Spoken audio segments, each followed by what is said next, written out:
We always hear stories about women who are subjected to horrible abuses, trapped by circumstances or the culture,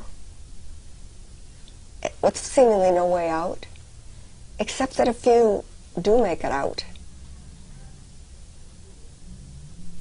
The question is, what qualities do these few women have that cause them to fight for their freedom? I think it was this question that made me attracted to Mary Brandt's story. Or maybe the question is whether if I was in her shoes, I'd have that kind of courage. Mary lived 300 years ago. When she was in her early 20s,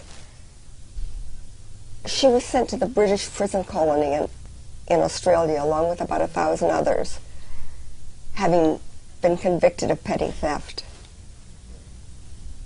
It wasn't what she endured during the 4 years of her incarceration that made her special. What was unique about Mary Brandt was that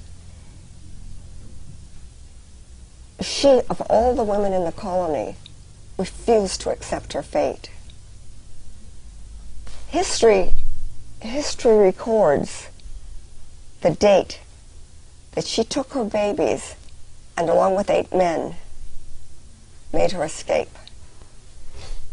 But there's no record of what went on in her head, what her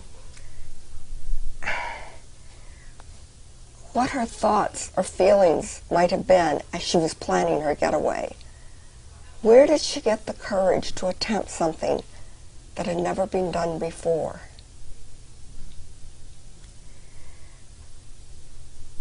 One of the officers at Botany Bay speculated in his diary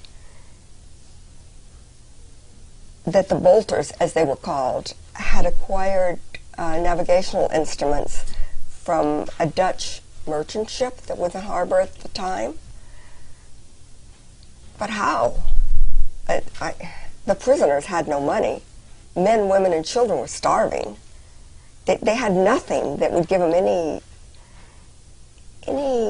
sense that even if they had a boat and a compass, which they did not, that they could sail halfway around the world and back to England.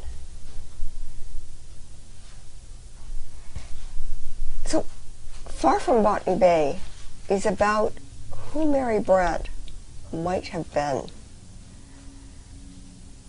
and what qualities, what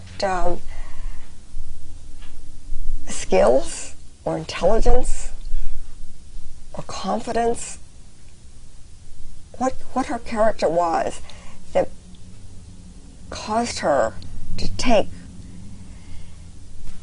such an astonishing risk.